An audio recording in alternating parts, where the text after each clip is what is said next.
somebody from USAID in Gaborone, and they had a regional democracy center, and they had some regional grants for projects which were multi-country in nature. And we said, well, this is a perfect opportunity. So we put in a proposal, and surprisingly, we got the money, and it was enough to do a 7-country survey in Southern Africa. From that germ, the Afrobarometer, within about a year, was born.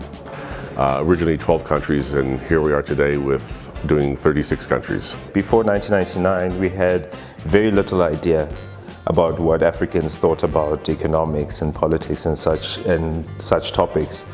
However, now you actually have a better idea, but also you see diversity across different countries.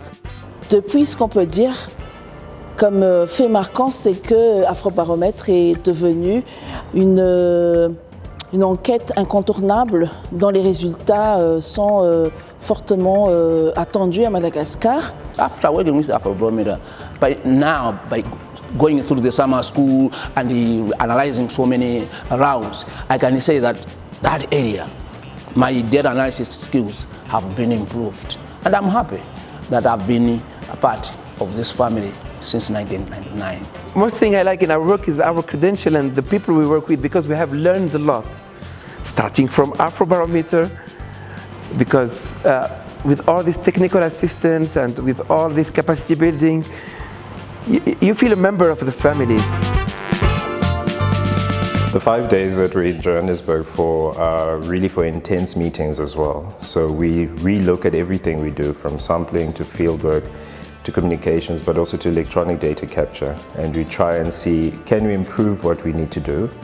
Can we do it in a different way? We do electronic data capturing, and with the advent of cell phone technology that allows us to communicate directly, we can have almost live updates with data.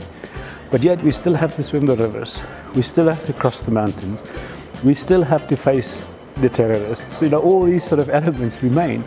And it's quite amazing if you think of the fact that you're asking ordinary people to go out there and talk to other people about things which neither of them has really thought about, but somewhere in the world it's important that people hear these things. And I think that's the sort of, if you take a bit of a longer view over this, then the achievement of this organization is not in the sort of really fancy stories it's in the day-to-day things that people are willing to go through in order to get those voices. And I think that's absolutely fantastic, and I think it's unique to this organization. The Afrobarometer has granted that element of trust within the academic community, within the civil society, even in government institutions, that we are able to provide information data that can be believed in.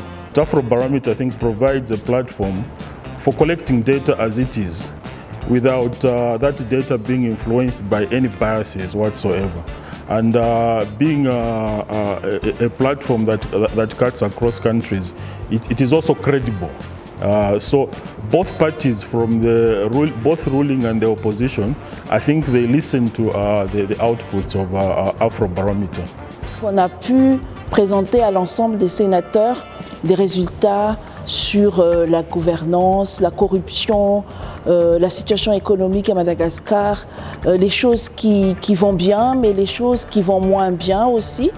Et ils ont pris tout ça avec beaucoup de recul et ils ont apprécié. Afrobarometer is quite internal to Africa. We go to the ground, we find out what actually people have to say, but also we have Africans themselves asking these questions.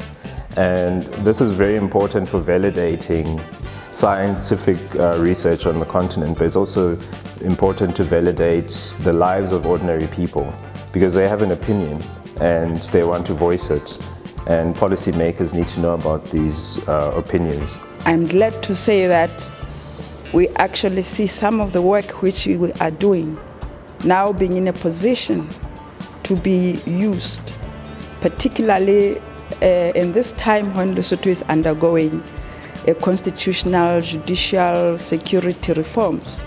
Afrobarometer has spent 20 years of giving voice to Africans, and our motto is let them have a say. It's very simple, but it's straight to the point that people need to be heard, and what they think about things, those things must actually be implemented for change to even happen.